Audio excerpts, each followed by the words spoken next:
Southeast Radio's Business Matters with Karl Fitzpatrick. Well, Nicola Byrne's latest venture, Risk-Eye, aims to address the very real threat of online reputational damage for brands, and this surveillance activity has already proved to be beneficial for many businesses. Nicola joins us now to tell us more. Nicola, you previously joined us on Business Matters when you were the owner of 11890. So remind us about the success which you enjoyed with the call directory. Karl, it's a pleasure to be here. It's good to be back. Well, back in 2006, we decided to be the people that would enter into the directory inquiries market along with two other players. And we came into that market aggressively, and we achieved in 3 years 20% of that market. And all was going wonderfully well until the actual crash came along, and then everything changed. And at that time, Google came into play as well, and the ability to look up your own telephone number. And it was the start of the decline of everything from golden pages to directory inquiries and how we use telephones. The world has changed utterly since then. And then last year, Nicola, you made the decision to wind up 11890 after 15 years in operation. Was this a tough call for you to make? It was. And, we probably would have done it sooner, but COVID came along. And so we muddled through COVID to make sure that everybody was secure and safe through COVID. It was a time of change for everybody. The market had well and truly died. And before COVID, we were doing outsourced call centre work. And then through COVID, that kind of stopped too, as then everybody was just answering their telephone at home for themselves. And again, it was a transition time. And so we took the decision going, right, well, let's take a clean break. We did a voluntary liquidation, and we've left the building in good shape. So what is Risk-Eye, and how did you identify the opportunity? Well, we had in 11890 been doing our own little bit of monitoring on brands. And I suddenly realised that the world has changed utterly. So let me give you an example. If you try to read the internet, one post at a time, every 4,000 posts you read takes, at 30 seconds, would take 33 hours straight for you just to read 4,000 posts at 30 seconds a post. So the idea that you can consume all this big data and make any valid decisions out of it is kind of rubbish, because, you can't read the millions and trillions of data out there, but yet the harm is happening in real time. And then when it does happen, the data that's happening behind it, although it looks really simple on your telephone, and your quite magical telephone makes everything look really simple, behind all this information that you're seeing is very complex data highways of people selling and trading and buying data, and then very complex safety systems and rules and community values and all this complexity. And you don't see it because you're just using your telephone as a user, and it's been built to make it look seamless for you. But behind all this, there's quite a big super highway of big business. And I suddenly realised that, there's an opportunity to fix these problems for people. And of course, online reputational damage is the cyber threat that doesn't get the media headlines. But how prevalent is it, Nicola?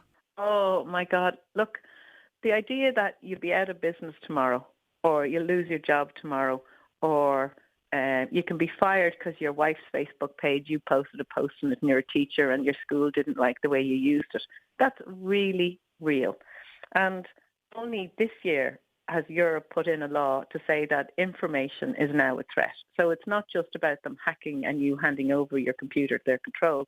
It's also about what words they're putting out to undermine reality and you. And, people are so trusting of the telephone because you're at the pay, you could pay €1,000 for your very fancy iPhone in your hand. Of course you trust Apple. Of course you trust Google. But the problem with all that trust is that the information that's coming into it, you can't trust. You don't know who it's from. You don't know who's put it there. You don't know the reason they put it there. You don't know what they're looking for.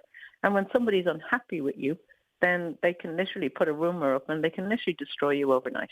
And it's very, very hard to undo. And so if you can't read and find the data because you're not awake 24 hours, the damage is literally fatal. And it happens so fast. Like we lost Silicon Valley Bank, even though there wasn't misinformation or disinformation put up, just a stockbroker sat down and wrote out the truth. And he posted it on a Twitter account, and they were all too busy organising events and cool things in their PR team. They failed to pick it up and understand what he was saying. And then other smart people saw it and thought, oh, yeah, that is right. And then there was a bank run, and then suddenly billions, 42 billion gone. And what breadth of clients are you actually working with today? Well, it's fascinating because it's so new, we don't know where we fit. So we work for everything for food companies like global PLCs, we work for telecoms companies, we work for smaller brands like On Post Insurance, we work for, different types of insurers. We work for a lot of insurers, and fascinatingly, a lot of insurers are about to try and build us into their products, and they're about to sell us as part of insurance. So you will basically, hopefully shortly, if you're a union and you've lots of members and your Facebook page is being attacked or you're being scammed on your Facebook page, you'll have a helpline, and the insurance will pick up the cost of that helpline. And at the other end of that helpline for social media, we'll have us. And we'll be able to talk you through whatever. Sometimes we can say, we can't help you, we're very sorry. That problem can't be solved. Or other times we'll go, well, look, we can help you, but you'll need to go to the police station. You'll need to make the following complaint with these words. We'll write it out for you. We'll collect all the data. You can hand this file that we're giving you. You don't need to understand it. Give it to the policeman in this form and he'll understand it. And it'll just build up the identification of the harm and how it's happening and where they've come from and how they got to you and how they took things. We caught a bank raid for one of the large banks as the raiders went in and pulled on their balaclavas. But the young man that tweeted it, his friends got hysterical on the phone because they had sawn-off shotguns. So he decided to delete the tweet, which showed their faces. And then after the police arrived, he then put up a second tweet. But in the meantime, we had got that alert into the bank before the alarm went off. That's when it matters. Wow. So there's some really big wins, and then there's just ordinary stuff. Just day to day, this customer wants an answer now. Why are you ignoring the customer? What's wrong with your customer service team? You're the problem. Get it fixed. This customer's got a valid complaint here. Please go deal with it. And in terms of identifying potentially harmful content, is that mainly happening across social media channels? Well, it can happen anywhere. So we look at everything from anything that's digital and public. So we don't go down the dark web route. We're not interested in kind of MI5 land. We're interested in real threats that are coming in ordinary language in ordinary ways. From your experience and from the experience of your own clients, once damaging content goes onto these social media channels, how easy is it to get them back off? Well, there's a lot of good rules out there and a lot of bad rules out there, and there's a lot of good people out there and a lot of bad people out there. And sometimes you have to have a very creative solution in how to deal with something. So, like Facebook has community values. They don't really want to take anything down. Twitter, do they even turn up anymore? Are they even in the building? Who knows? And the AI is trying to outsmart you the whole time. Google, as I said in that article that you saw in the Sunday Business Post, well, Google were great because they will hold a rule. If it's a rule and if you've broken it, you can reason out good legal argument with Google, and they're fantastic. They employ a lot of people here in Dublin, and most of them are probably lawyers. It depends. And it depends also, we're not in the business of reputation management. We're in reputation security. So if it's true, then we look for a strategy around that, not to make it go away, but to minimise it or to apologise for it. As regards getting stuff down, it's complex, it's not straightforward, and it would just depend. If something's a defamation or a complete lie or outrageous, there's a good chance the platforms know that themselves and they take it down anyway. And there's other clever things they do. So if you ask Twitter to take down something, they may only take it down in your local jurisdiction. They may not take it down in the rest of the world, but you won't know that because you're not standing in the UK looking back at Twitter. So they'll block it in Ireland, but they won't block it in the UK. So the data is still there, and they come back to you and go, oh yeah, we've got that sorted for you. And then you think, oh look, it's gone, I can't see it. But they've left it up in the rest of the world. So the other 191 countries, if you look at it, it's still there. And that's very sneaky, and we don't like that. So we get across all jurisdictions. And Nicola, I'd like to hear about the 7-38-55 theory and why communications in the online world can be particularly dangerous in this regard. Okay, so Albert Melbyham was a very smart man, and he worked out that when I sit with you face to face, when I'm talking to you, human beings are built and hardwired. You get hairs on your arms and you get, goosebumps and you get pings and shivers and emotions and feelings. And those feelings are brought around in the communication spectrum, which is 7% words, 38% tone, and 55% body language.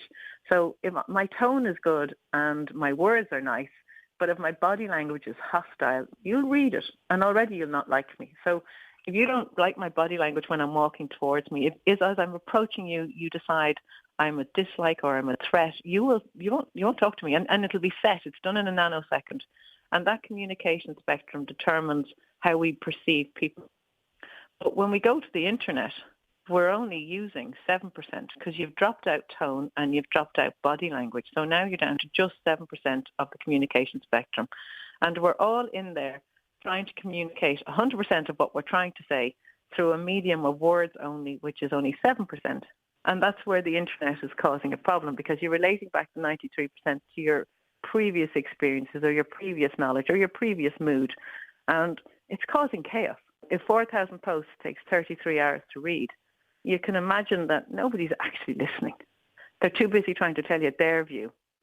And so our job here is to take what their view is and then predict what they're going to do next. So we know if the consumer has started off with a particular piece of language or a particular phrase, we can almost tell instantly, if we answer them this way, we'll get that result. If we answer them that way, we're going to get the other result. So how about we go this way? And we try and get them to safety without them killing us online in full public view. Of course, over the past 6 months, we've seen the emergence of artificial intelligence chatbots such as ChatGPT, and of course Google are coming down the track with Bard. What effect will these new AI tools have on reputational security? From our side, it's going to be interesting because we're able to pick out people's tone, but if they use ChatGPT to rewrite what they're thinking, it's going to get trickier. It won't change the risk. Like, the intention is they want to shout at you, but they'll be just shouting to you in a very monotone way. Like, you only have 10 or 20 or 30 personalities to choose from. Do you want to be entertaining and intimate, or do you want to be professional and whatever? And you get to choose your little avatar, and you get to choose your tone. But the problem for that is, are you likely to get more or less out of us? Now, some people, it might help them. They might, instead of wording something really harshly, the ChatGPT might soften it, but it'll be harder for us to determine what's really going on with them because everything will just become bland. It won't change us identifying the risk. It'll just make us harder to determine what you're likely to do next if you're using a chatbot. And after a while, if we have enough data, I'm sure we'll be able to work out that too, that ChatGPT is going to send back this response. So we answer, they'll put it into ChatGPT, it'll throw back another answer, but sure, we can almost predict that from this side. So it's kind of a nonsense game. If you want people to help you have to arrive authentically with a problem and you genuinely want to have it fixed. And if you can't judge people's anger or upset from the tone of their voice, then ChatGPT is not going to help you in any way. You need people for solutions at the other side of that. And ChatGPT doesn't have solutions. It just makes the problems more articulate. Well, if you've just tuned in, that was Nicola Byrne from Riskeye, and I've no doubt that this business will be very busy in the years to come. Southeast Radio's Business Matters with Karl Fitzpatrick.